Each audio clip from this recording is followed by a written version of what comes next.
Қалайсыздар? Бүгінгі сабақта банға кетудің алдын алу жолдарымен танысатын боламыз, үйренеміз. Кеттік. Банға кетудің алдын алу. Мен көрсеткен прографты міндетті түрде жасау керек. Ол прографты бөлек сабақтан көре аласыз. Одан кейін екіншісі аккаунтқа міндетті түрде двухфакторный аутентификация қосу керек. Мына жерде VR кешіріңіз. Одан кейін үшіншісі 2-3 ай бойы сол аккаунтта таргет тоқтап қалмау керек. Арасында реклама жіберіп тұру керек. Арасында рекламаны бір аптаға қосып қоясыз, 5 күнге қосып қоясыз деген секілді. Но барынша рекламаны тоқтатпай жібергеніңіз дұрыс. То есть аккаунтта ай сайын реклама жүріп тұрған дұрыс. Одан кейін төртіншісі дұға ету. Енді ол да көмектесуі мүмкін.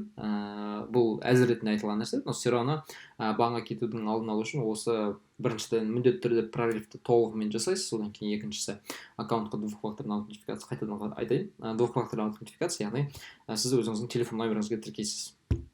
Одан кейін үшіншісі 2-3 ай бойы жаңа айттым. Так, кеттік. Үй тапсырмасы осы айтылғандардың барлығын жасау керек, аккаунтты банға түсірмеу үшін.